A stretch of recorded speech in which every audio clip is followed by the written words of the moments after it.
BPL ಪಡಿತರದಾರರಿಗೆ ರಾಜ್ಯ ಸರ್ಕಾರ ಖುಷಿ ಕೊಟ್ಟಿದೆ.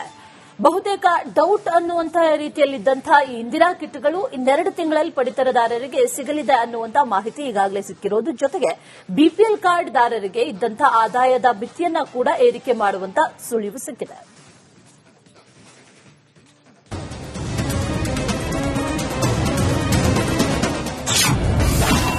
ಅನ್ನಭಾಗ್ಯ ಫಲಾನುಭವಿಗಳಿಗೆ ಗುಡ್ ನ್ಯೂಸ್. ಸದ್ಯದಲ್ಲೇ ಸಿಗಲಿದೆ ಇಂದಿರಾ ಕಿಟ್ ಭಾಗ್ಯ.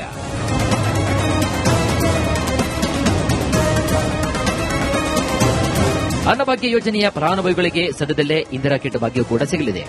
ಹೌದು, ಕಳೆದ 8 ತಿಂಗಳಿಂದಲೂ ಕೂಡ ಇಂದಿರಾ ಕಿಟ್ ಟೆಂಡರ್ ಪ್ರಕ್ರಿಯೆ ತಾಂತ್ರಿಕ ಸಮಸ್ಯೆಯಲ್ಲಿ ಬಂದಿಯಾಗಿತ್ತು ಹಾಗೂ ಅದರ ಹೆಚ್ಚುವರಿ ವೆಚ್ಚದಿಂದ ಇಂದಿರಾ ಕಿಟ್ ಬಹುತೇಕ ಡೌಟ್ ಅಂತ ಹೇಳಲಾಗಿತ್ತು.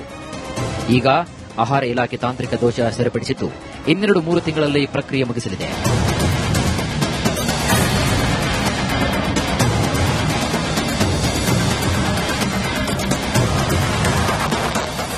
ಬೆಂಗಳೂರಿನಲ್ಲಿ ಅನ್ನಭಾಗ್ಯ ಯೋಜನೆಯ ಪ್ರಗತಿ ಪರಿಶೀಲನೆ ಸಭೆ ನಡೆಸಲಾಯಿತು. ಸಭೆಯ ಬಳಿಕ ಮಾತನಾಡಿದ ಆಹಾರ ಸಚಿವ ಕೆಎಚ್ ಮುನಿಯಪ್ಪ, ಇಂದಿರಾ ಕಿಟ್ಗಳ ಟೆಂಡರ್ ಅಂತಿಮ ಹಂತದಲ್ಲಿದ್ದು ಇನ್ನು 1-2 ತಿಂಗಳಲ್ಲಿ ಕೊಡಲಿದ್ದೇವೆ ಅಂತ ಹೇಳಿದ್ದಾರೆ. ಇಂದಿರಾ ಕಿಟ್ಗಳ ಮೂಲಕ ಮನೆ ಮನೆಗೆ ಪೌಷ್ಟಿಕ ಆಹಾರ ತಲುಪಿಸುತ್ತೇವೆ ಅಂತ ಹೇಳಿದರು. ಎಲ್ಲೂ ಕೂಡ ಅಂದುಕೊಂಡಂತೆ ನಡೆದರೆ ಅನ್ನಭಾಗ್ಯ ಯೋಜನೆಯಡಿ ಹೆಚ್ಚುವರಿಯಾಗಿ ನೀಡುತ್ತಿದ್ದಂತಹ 5 ಕೆಜಿ ಅಕ್ಕಿ ಬದಲು ತೊಗರಿಬೇಳೆ, ಅಡುಗೆ ಎಣ್ಣೆ, ಉಪ್ಪು, ಸಕ್ಕರೆ ಒಳಗೊಂಡ ಇಂದಿರಾ ಕಿಟ್ ವಿತರಣೆ ಮಾಡಲಾಗುತ್ತೆ. ಅದಕ್ಕೆ ಬದಲಾಗಿ ಪೌಷ್ಟಿಕ ಆಹಾರವನ್ನು ಕೊಟ್ಟು ಫುಡ್ ಕಿಟ್ ಅನ್ನು ಕೊಡೋದು ಅಂತೇಳಿ ತೀರ್ಮಾನ ಮಾಡಿ ಇಂದಿರಾ ಕಿಟ್ ಕೊಡೋದನ್ನು ಒಂದು ನಿರ್ಣಯಕ್ಕೆ ಬಂದಿದ್ದೀವಿ.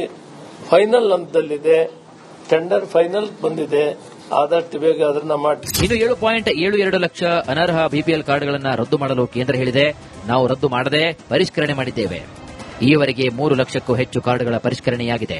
ಮುಂದಿನ 2-3 ತಿಂಗಳಲ್ಲಿ ಉಳಿದ ಕಾರ್ಡ್ಗಳನ್ನು ಪರಿಷ್ಕರಣೆ ಮಾಡ್ತೇವೆ. ಬಿಪಿಎಲ್ ರದ್ದು ಮಾಡಲ್ಲ, ಅನರ್ಹತೆ ಇದ್ರೆ ಎಪಿಎಲ್ ಆಗಿ ಪರಿವರ್ತನೆ ಆಗಲಿವೆ ಅಂತ ಹೇಳಿದ್ದಾರೆ. ಸರಿಯಾದ ಸಮಯಕ್ಕೆ ನ್ಯಾಯಬೆಲೆ ಅಂಗಡಿಗಳ ತೆರೆಯದೇ ಇರುವ ಬಗ್ಗೆ ಕಂಪ್ಲೇಂಟ್ಸ್ ಇತ್ತು. ಅದನ್ನ ಚರ್ಚೆ ಮಾಡಿದ್ದೇವೆ. ಅದರ ಬಗ್ಗೆ ಈಗಲೂ ಕೂಡ ಕ್ರಮ ತಗೊಂಡಿದ್ದಾರೆ. ಅದನ್ನ ಇನ್ನೂ ಸರಿಯಾದ ರೀತಿಯಲ್ಲಿ ಸರಿಯಾದ ಸಮಯಕ್ಕೆ ತೆಗಿಲೇಬೇಕು. ಯಾಕೆಂತ ಹೇಳಿದ್ರೆ ಕೆಲವು ಕಡೆ ಬಹಳ ಜನ ಅವರು ಅಂಗಡಿ ಓಪನ್ ಆದಾಗ ಇವರು ಹೋಗಲ್ಲ, ಇವರಿದ್ದ ತೆಗೆದಾಗ ಅವ್ರಿಗೆ ಸಿಗಲ್ಲ. ಆ ರೀತಿ ತೊಂದರೆ ಆಗ್ತಾ ಇತ್ತು. ಅದಕ್ಕೆ ನಾವು ಒಂದು ಸಲಹೆಯನ್ನು ಕೊಟ್ಟಿದ್ದೇವೆ. ಪಡಿತರ ವ್ಯವಸ್ಥೆನಲ್ಲಿ ಇಷ್ಟು ಕಾರ್ಡ್ ಇರುತ್ತೆ, ಆ ಕಾರ್ಡ್ ಅನ್ನ ಭಾಗ ಮಾಡಿ ಸಮಯಕ್ಕೆ ಸಿಗುತ್ತೆ ಅನ್ನೋದನ್ನ ನೀವು ಐಡೆಂಟಿಫೈ ಮಾಡಿ ಅದನ್ನು ಡಿಕ್ಲೇರ್ ಮಾಡಬೇಕು ಅಂತ ಹೇಳಿದಾಗ ಅದಕ್ಕೆ ಸಚಿವರು ಅಧಿಕಾರಿಗಳು ಒಪ್ಪಿಗೆ ಕೊಟ್ಟಿದ್ದಾರೆ. ಬಿಪಿಎಲ್ ಕಾರ್ಡ್ಗಳಿಗೆ ವಾರ್ಷಿಕ ವರಮಾನ ಮಿತಿ ಬಹಳ ಕಡಿಮೆಯಾಗಿದೆ. ಸಚಿವ ಸಂಪುಟ ಸಭೆಯಲ್ಲಿ ಚರ್ಚಿಸಿ ಮಿತಿ ಹೆಚ್ಚಿಸುವ ಬಗ್ಗೆ ತೀರ್ಮಾನವನ್ನು ಮಾಡ್ತೇವೆ ಅಂತ ಆಹಾರ ಸಚಿವ ಕೆಎಚ್ ಮುನಿಯಪ್ಪ ಸುಳಿವು ನೀಡಿದ್ದಾರೆ. ಆರ್ವಿ ದೇಶಪಾಂಡೆ ನೀಡಿರುವ ಆಡಳಿತ ಸುಧಾರಣಾ ಆಯೋಗದ ಶಿಫಾರಸನ್ನ ಚರ್ಚಿಸಿ ಜಾರಿಗೆ ತರಲು ಸರ್ಕಾರ ಮುಂದಾಗುತ್ತಿದೆ. ಕೂಲಿ ಕೆಲಸ ಮಾಡುವವರ ವರಮಾನವು ಇದಕ್ಕಿಂತ ಜಾಸ್ತಿ ಇದೆ. ಹೀಗಾಗಿ ವಾರ್ಷಿಕ ವರಮಾನ ಮಿತಿಯನ್ನ ಹೆಚ್ಚಿಸಲಾಗುವುದು ಎಂಬ ಸುಳಿವನ್ನ ಸಚಿವ ಮುನಿಯಪ್ಪ ನೀಡಿದ್ದಾರೆ.